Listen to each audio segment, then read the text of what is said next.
एक लड़की सुनसान सीट पर अकेली बैठी थी।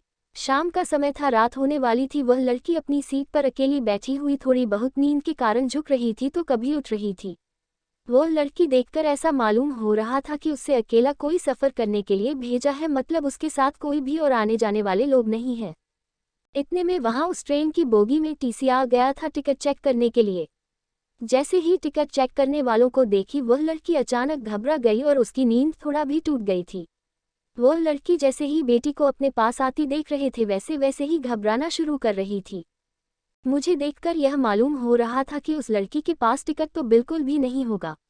इसी कारण से वह लड़की टिकट चेक करने वालों को देखकर ऐसे काम कर रही थी जैसे उसके पास टिकट हो ही ना हो।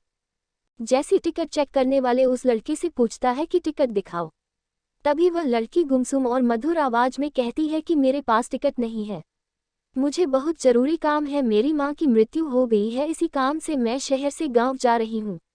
मैं जल्दीबाजी में घर में पैसा भी भूल चुकी हूँ, इस कारण से मैं टिकट भी नहीं ले पाई थी। सुबह टिकट चेक करने वाले कहते हैं कि अगर आपने टिकट नहीं लिए तो आपको 300 रुपये फाइन देना होगा। यह देखकर लड़की के होश उड़ गए और उसकी आंखों से आंसू बहने जैसे लग रहे थे। मतलब कैसा मालूम हो रहा था कि वह लड़की कुछ देर में रो देती है। फिर उसके बाद वह लड़की टिकट चेक करने वाले को समझाते हुए कहती है कि मेरे पास टिकट नहीं है और पैसे भी नहीं है। अगर मेरे पास पैसे रहते तो मैं टिकट जरूर कटा लेती, मैं किसी मजबूरी के कारण अपने गांव जा रही हूँ, इसी कारण से मैंने टिकट नहीं ले पाई है। उसे बहुत किसी तरह से टिकट चेक करने वाले को समझाकर वह लड़की भेज देती है। टिकट चेक करने वालों को भी उसका भी पर दया आ जाती है और वह पूरी सफ़र तय करने तक का टिकट भी फ्री में उसे दे देता है। वहां पास के बैठे ऊपर वाली सीट से मैं यह सब उन सभी नज़ारा देख रहा था। जब मैंने उस लड़की को देखा तो वह लड़की सोने ही वाले थी और अपना चादर उठाकर सोने के लिए अपने शरीर पर ओढ़ ली थी। थोड़ी देर बीत जाने के बाद उस लड़की को शायद नींद नहीं आ रही थी। फिर मैंने नीचे उतरा वॉशरूम जाने के लिए तो उस लड़के से मैंने पूछ ही लिया था। मैंने उस लड़के से पूछा था कि क्या आपके पास बिल्कुल भी पैसे नहीं हैं? वो लड़की घबराए और कहती है कि मैं जल्दीबाजी में घर से निकल गई हूँ, जिस कारण से मैं पैसे लेना उसे भूल गई हूँ। उसके बाद मैं उसे 500 रुपये अपनी जेब से निकाल कर उसे देने का प्रयास करता हूँ, लेकिन फिर भी वह लेने से मना करती है। मैंने उससे कहा कि मैं तुम्हें कोई एहसान नहीं कर रहा हूँ, मैं तुम्हें अपना एड्रेस बता रहा हूँ, तुम्हारा जब मन करे तब इन पैसों को भेज सकते हो, लेकिन अभी तुम्हारा पैसों का बहुत ज़रूरी है, इसके बिना तुम भूखे रहोगे और घर जाने के लिए टैक्सी इत्यादि का भाड़ा भी तो चाहिए। इतना सुनते ही और मेरे मनाने के बाद वह लड़की पैसे ले लेती और कहती है कि मैं घर जाकर पैसे का इंतजाम करके आपको उन पैसे को भेज दूंगी। उस बहुत लड़की सो जाती है। लड़की का सफ़र सुबह में 2 बजे पूरा हो जाती है और लड़की उस ट्रेन से उतर जाती है।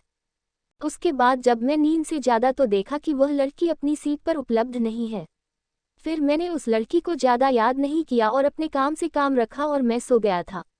घर पहुंचकर उस दिन बीत जाने के बाद करीब करीब 1 साल बीत जाने के बाद मैंने जिस पते पर पैसे भेजने के लिए एड्रेस दिया था उस पर एक चिट्ठी आती है। वह चिट्ठी उसी लड़के के द्वारा भेजी गई थी, जिसमें लड़की चिट्ठी में लिखती है कि मेरी प्यारी हमसफ़र और मेरे अजनबी हमसफ़र, आपके ही कारण मेरा सफ़र सुहाना हुआ था। मैं उस दिन का इंतजार करने लगाता हूँ जिस दिन यह वक्त आएगा और मैं उस अजनबी लड़की से मिल पाऊंगा। आपको बता दें कि वह अजनबी लड़की मुझसे मिलने के लिए इतना बेकार क्यों थी मुझे भी नहीं पता था, लेकिन जब से मैंने उनकी मदद की थी मैं हमेशा सोचता रहता था कि कहीं वह लड़की भूल तो नहीं गई है, मेरा शुक्रिया अदा करना भी नहीं जानती है। उसके बाद मैं उसी दिन उसी समय पर इस समय की व्याख्या उसने अपनी चिट्ठी में की थी।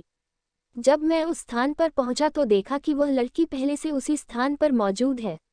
जब मैंने उनसे पूछा कि आप बहुत पहले आ चुके थे क्या, तो वह लड़की कहती है कि मैं तो 1 घंटा पहले ही आ चुकी थी, मुझे लगा था कि तुम जरूर मेरे लिए आओगे। आगे लड़की कहती है कि जब से मैंने इन पैसों को लिया है, जब से मैंने आपको देखा है, मेरा दिल कहीं नहीं लगता है। मेरे जज्बात और मेरी जवानी हमेशा आपको ही याद करती रहती है, क्योंकि मैंने उस रात जब आप सो गए थे तो मैं आपके चेहरे की तरफ देखकर बहुत ज़्यादा खुश हुआ करती थी। मैं आपसे अपने प्यार का इजहार करने के लिए आई हूँ। अगर आपको कोई आपत्ति नहीं है तो आप मेरा प्यार स्वीकार कर सकते हैं। मैं पूरी जिंदगी आपके साथ गुजारने के लिए तैयार हूँ। साथ ही साथ मैंने अपने माता पिता से आज्ञा लेकर आई हूँ कि और आपके बारे में बताकर भी आई हूँ। फिर उसके बाद मैं भी खुश हो जाता है, लड़की को तुरंत ही गले लगा लेता हूँ। फिर हम दोनों की शादी जल्द ही करवाने का हमारे माता पिता तथा अभिभावक वादा करते हैं। उसके बाद से फिर हम लोग दोनों फ़ोन पर खूब रात भर बातें करते हैं और ज़िंदगी का लुत्फ़ उठाते हैं।